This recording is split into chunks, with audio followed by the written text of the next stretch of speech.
Good morning, man. I also had to ask, how did you acquire five properties in a day? Like, where do you look to get them? And also, how do you approach probate attorneys, in your opinion? Well, I don't approach probate attorneys ever, so I can answer that one pretty quickly. I've got a realtor that has an in with a couple of different probate attorneys, and they have notified him when they are ready to sell things, but I've never tried to like proactively network or stay in touch with probate attorneys. It might not be a bad idea. I know one wholesaler who keeps an eye on obituaries pretty closely and then tries and tracks down, like, if it's going through probate, what attorney is going to handle it.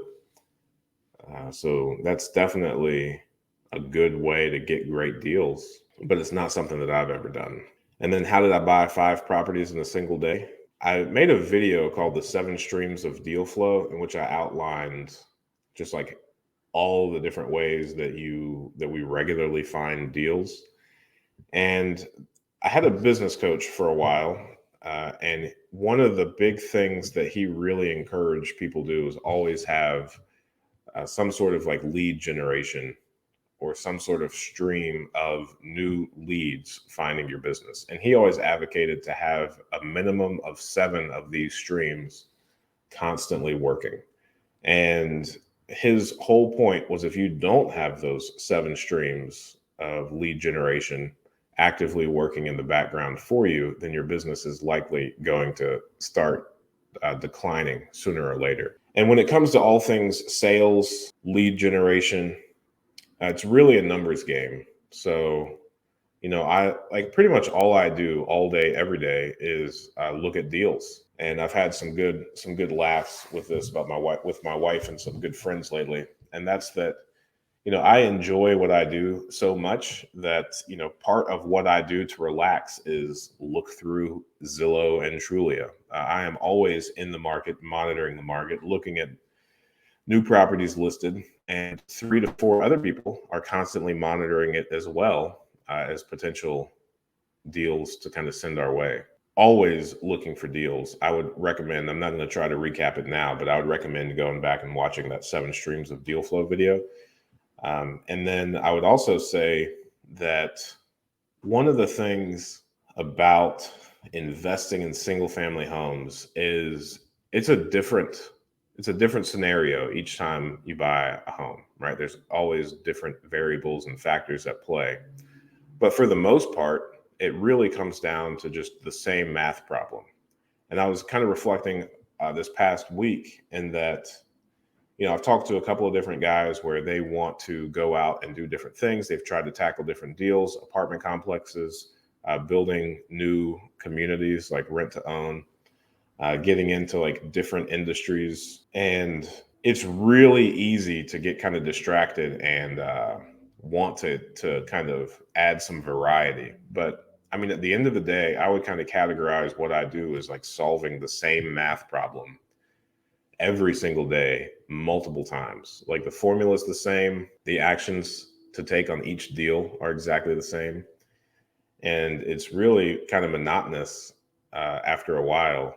But if I stopped doing this same math problem, then the deal flow would stop, the analysis would stop, and our entire business, would kind of stop on the acquisition side. So for each property, I mean, finding a deal is one thing, right? So, however, whatever sort of funnel, whether it's a probate attorney, the MLS, a wholesaler, word of mouth, whatever way that you find the deal, after you are notified of it, you have to first analyze the asking price with the amount that you're going to be able to rent it for. You're going to want to go through and collect how much are taxes on an annual basis, how much are insurance on an annual basis, and then you're going to want to know the market rent and what you're going to be able to rent that property out. And then you're going to solve for that number. And then if that is okay, now you have to go and look at the property, verify the condition, and figure out what all the property needs. And at that point, that's when you're going to go through, you're going to make your guesswork, your loose lists of, does it need a roof? Does it need to be painted? Does it need a new kitchen or new bathroom?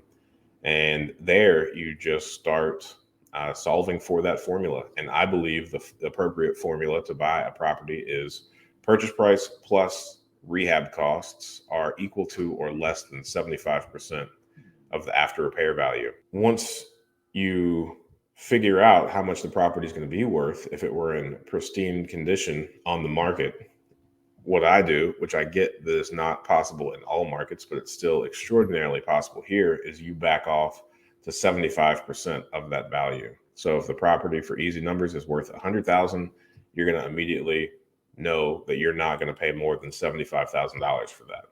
Now, if you need a new roof and that roof is going to cost $10,000, well, now your top dollar is going to be $65,000. And the only reason that 75% is important is after you've purchased the property, after you've rehabbed the property, you're going to rent it out. And then a couple months later, you're going to approach a bank and you're going to do a refinance. So generally, banks want to refinance properties at about 75% loan to value. And if you are right and that you have solved that equation on the front end appropriately, then later on, when you refinance that, you're going to be able to refinance and pull all of the money that you have in that deal back out. So you'll get 25% of that kind of locked away in equity that you can't touch, and all the money that you put into the deal, you're going to be able to pull out. Now, the lower you can get below 75%, the better of a deal it is.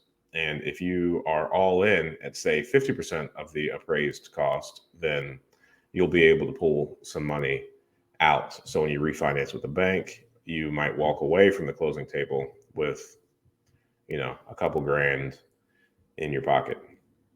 And as bizarre as that sounds, I mean, once you get in the right market, once you get plugged in, and once you have all these streams of deal flow plugged in, it's definitely a possibility for you. So we recently purchased a property. We paid $64,900 for it. And a couple weeks after we bought it, it was already rented when we bought it. And it appraised for $165,000. So pretty bizarre and really cool. So now when we go to refinance that, we're going to be able to pull out 75% of that $165,000. Now, since we only spent $65,000 on acquiring it, it does not need any rehab. It's currently occupied. That'll be money that we're going to be free to use to acquire additional properties. Thanks for watching that clip. I thought that was a good question. And I think you can ask good questions too. Join us every Friday morning at 8 a.m. Eastern Standard Time for a live stream Q&A where we answer plenty of questions just like this one. In the meantime, consider subscribing to the channel if you want more of this content. And if you want to increase your deal flow, analyze properties better, and help me feed my family, click the link below for a free 7-day trial of PropStream.